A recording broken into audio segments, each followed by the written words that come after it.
গেছে, আমাদেরকে চাপ দিচ্ছে, তোমাদেরকে গ্রেফতার করতে যাওয়ার জন্য আমাদেরকে যেতে হচ্ছে।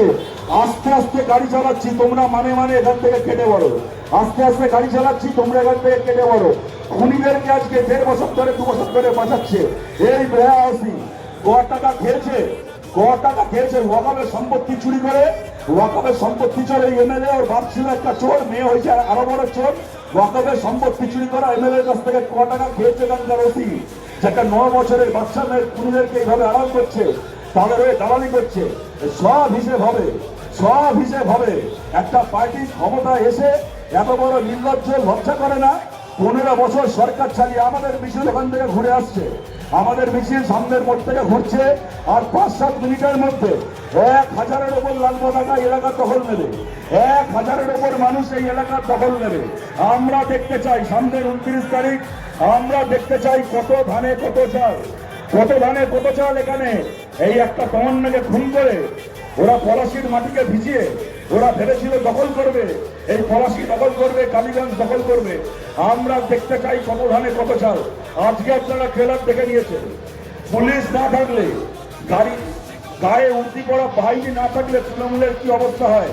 আজকে এইখানকার মানুষ, আপনারা ট্রেলার দেখে নিয়েছিলেন, বাহিনী দাঁড়িয়েছিল, বাহিনীর আড়ালে ধরফর করে কাঁপছিল, বাহিনী দাঁড়িয়েছিল, বাহিনী দাঁড়ালে চিরিং বিরিং করে লাফাচ্ছিল। ও কেন্দ্রীয় বাহিনী যদি 5টা মিনিটের জন্য সরে যেত তাহলে আজকে কি হতো আপনারা চোখের সামনে দেখতে পাচ্ছেন, আপনারা আন্দাজ করতে পারেন। আপনাদেরকে তাই বলেছি, একটা বারের জন্য এই তৃণমূলকে হারিয়ে একটা বারের জন্য পুলিশের হাতটা এদের মাথার উপর থেকে সরিয়ে দিন। পশ্চিমবাংলায় তৃণমূল বলে কোনো পার্টি নেই, যা আছে তা হচ্ছে পুলিশের কোলে ঝুলে থাকা কতগুলো চোর চিরিংবাজ, কতগুলো চোর, কতগুলো। আমাদের যে মূল নয়, আমরা মিছিল করে পলাশি কেটে দিয়েছি।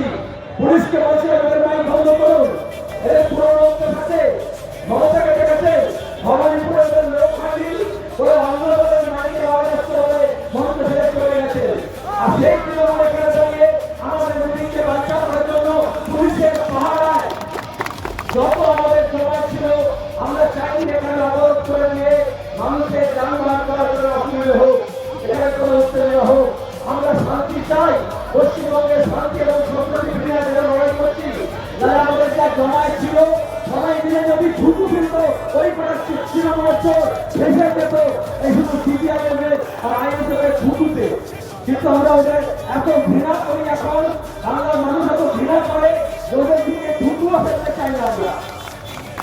আপনাদের হাতে ভোট আছে, সেই ভোট আপনারা গ্রহণ করবেন। কারণ নাকি এরা ভুল করেছিল, তারপরে এদের ওই হুমায়ুন এক পালিয়ে পুলিশ চালা যে কোনো করে হাঁটছে রানার কাছে।